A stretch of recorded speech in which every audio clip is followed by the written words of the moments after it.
കാലം കാത്ത് വെച്ച തെളിവ്. ഈ ചിത്രം കാണുമ്പോൾ എന്താണ് തോന്നുക? വിദഗ്ധനായ ഒരു ശില്പി പാറയിൽ കൊത്തിയെടുത്ത ശില്പം പോലെ തോന്നുന്നുണ്ടോ? അങ്ങനെ തോന്നേണ്ടതില്ല, കാരണം അത് ശില്പമല്ല. എങ്കിലും ആലങ്കാരികമായി നമുക്ക് ഇങ്ങനെ പറയാം. ആ ചിത്രത്തിൽ കാണുന്നത് പരിണാമമെന്ന മഹാശില്പിയുടെ ആദ്യകാല സൃഷ്ടികളിലൊന്നാണ്. അതെ, അത് ഒരു കാലത്ത് സമുദ്രത്തിൽ തിമിർത്ത് ജീവിച്ച ഒരു ജീവിയുടെ ഫോസിലാണ്. ട്രൈലോബൈറ്റ് വിഭാഗത്തിൽ വരുന്ന ജീവിയുടെ ജൈവാവശിഷ്ടമാണ്. പേര് ട്രൈലോബൈറ്റ് ആൽബർട്ടല്ല ലോംഗ്വെല്ലി.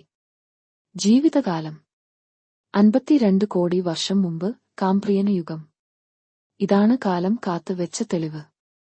52 കോടി വർഷം മുമ്പും ഭൂമിയിൽ ജീവനുണ്ടായിരുന്നു എന്ന് കേൾക്കുമ്പോൾ തന്നെ പലരുടെയും തലയിൽ 1000 അണുബോംബുകൾ ഒന്നിച്ചു പൊട്ടിയാലത്തെ പ്രതീതിയാണുണ്ടാക്കുക. എന്തുകൊണ്ടാണ് ചിത്രത്തിൽ കാണുന്ന ജീവികളോടൊപ്പം മനുഷ്യനെയും ഇതര ജീവികളെയും കാണാത്തത്? കാരണം വളരെ ലളിതം. പരിണാമം ഈ ഘട്ടത്തിൽ ട്രൈലോബൈറ്റുകൾ, ഇവ ഒട്ടേറെ വിഭാഗങ്ങളുണ്ട്, പോലത്തെ ചെറിയ ജീവികളെ നിർമ്മിക്കുന്നതിന് വേണ്ട ജനിതഘടന മാത്രമേ ആർജിച്ചിട്ടുള്ളൂ. അതും നട്ടെല്ലില്ലാത്ത ജീവികളെ. അവിടെ നിന്നും മനുഷ്യന്റേതുപോലത്തെ സങ്കീർണമായ ജനിതഘടന അല്ലെങ്കിൽ മനുഷ്യനെ രൂപപ്പെടുത്തുന്ന ജീവികൾ രൂപപ്പെടണമെങ്കിൽ ജൈവപരിണാമ പ്രക്രിയയ്ക്ക് ഇനിയും 52 കോടി വർഷം കാത്തിരിക്കണം. അതായത് നമ്മുടെ DNA-യിൽ നമ്മെ നിർമ്മിക്കുന്ന ജീവികൾ നൊടിയിടയിൽ ഉണ്ടായതല്ല, അതിന് കാംബ്രിയൻ യുഗത്തിൽ നിന്നും 52 കോടി വർഷവും ജീവന്റെ തുടക്കത്തിൽ നിന്ന് 400 കോടി വർഷവും കഴിയണം. അതൊരു സുദീർഘമായ പരിണാമ പ്രക്രിയയാണ്. ഈ അടിസ്ഥാന വസ്തുതകളെ പാടെ നിരാകരിച്ചുകൊണ്ടാണ് മതഗ്രന്ഥത്തിലെ ദൈവം മനുഷ്യനെ സൃഷ്ടിച്ചു എന്നു പറയുന്നത്. അതിന്റെ പച്ചയായ അർത്ഥം മാനവനെ നിർമ്മിക്കുന്ന ജീവികൾ ദൈവം സൃഷ്ടിച്ചു എന്നാണ്.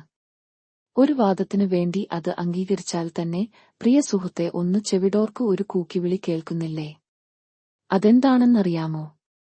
നമ്മുടെ DNA-യിൽ നമ്മെ നിർമ്മിക്കുന്ന ജീവികളോടൊപ്പം ഉപയോഗമില്ലാത്ത ചത്ത 10,000കണക്കിന് ജീവികളുണ്ട്. അവ എങ്ങനെ നമ്മുടെ ജനിതഘടനയിൽ വന്നുവെന്നല്ലേ?